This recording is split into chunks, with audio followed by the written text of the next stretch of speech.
আপনি কি মনে করেন আপনার জীবনে সুযোগের কোনো অভাব নেই, বা আপনি ইচ্ছা মতো আপনি চলতে পারেন? এই প্রশ্নের উত্তরে যদি আপনার হ্যাঁ হয়, তাহলে বার্ধক্যে গিয়ে আপনার ডিমেনশিয়ার ঝুঁকি অনেকটাই কম। একটি 16 বছর ব্যাপী গবেষণায় দেখা গেছে, মধ্য বয়সে জীবন নিয়ে যাদের দৃষ্টিভঙ্গি ইতিবাচক, মধ্য বয়সে তাদের ডিমেনশিয়ার প্রভাব অনেকটাই কম। স্মৃতিশক্তি অন্যদের তুলনায় অনেক ভালো।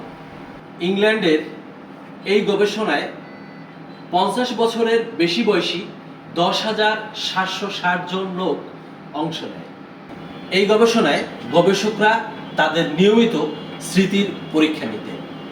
ভিডিওর শুরুতে আমি যে দুটি প্রশ্ন নিয়ে শুরু করেছিলাম, সেই প্রশ্নের উত্তর যারা ইতিবাচক দিয়েছে, বেশিরভাগ সময় দেখা যায় তাদের স্মৃতিশক্তি অনেক প্রখর ছিল। গবেষকরা বলেছেন, ভালো থাকা শুধু মনের জন্য না, মস্তিষ্কের জন্যও ভালো।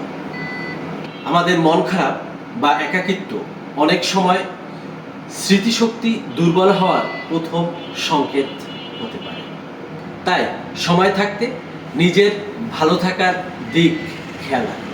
আর আপনার এই ভিডিওটি ভালো লাগলে শেয়ার করতে পারেন আপনার সেই বন্ধুদের সাথে যারা একাকিত্বে ভুগছেন। ধন্যবাদ।